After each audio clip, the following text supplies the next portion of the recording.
Hello, fourth grade. For this activity, coordinate art, you're going to need two things. There's going to be a couple different of these. They will make different pictures. I grabbed the ocean jumper one just for this example, and then you need some grid paper. And you'll notice on your grid paper that there are numbers along here.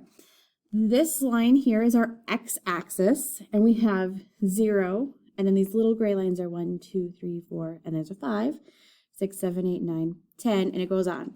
And then the up and down vertical line is called the y-axis. And the same thing, we have 0 going up.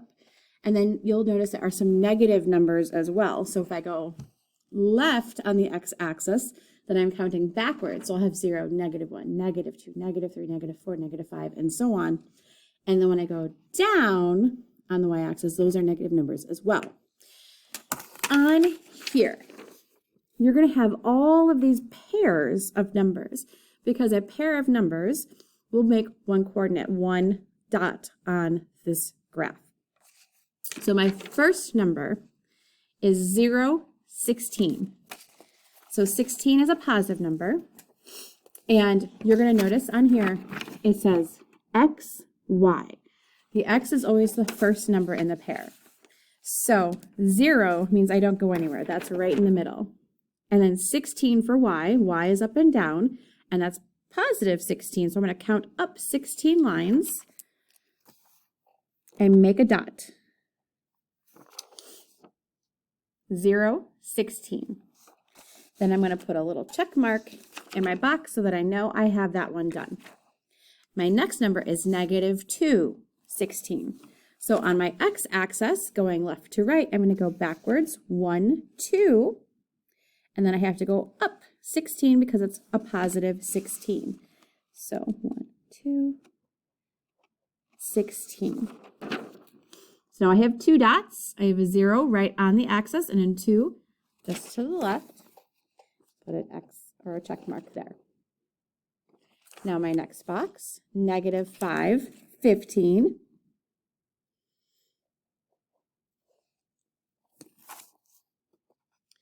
-9, 13.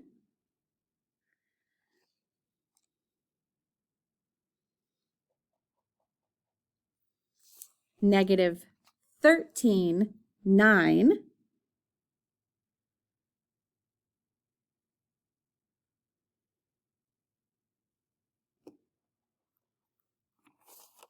-14, 6.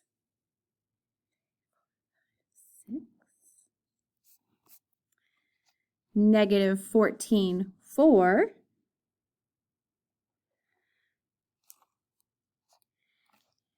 -12, 0. And then -11, 1. Now I have to join all of these dots. This is what I've got so far. And I notice on my coordinate sheet, it says stop. I've done all of those numbers and then it says stop. So I'm going to stop right here and I'm going to connect the dots. And I just start from the first one and go through as I was drawing them in order. And so far, this is what I have. Then I go on and I continue until I've completed the whole sheet. And once I have all of these graphed and I've drawn all of the lines, it will create a picture that must mean ocean jumper. So I'm excited to see what coordinate art you guys come up with. There's plenty of these to choose from. Your teacher will have multiple copies of these. So take a look and pick any 1 or 2 or 3, however many you'd like to do. It will take a little bit of time, but all you need is the 2 papers and something to write with. Have fun. I can't wait to see your artwork.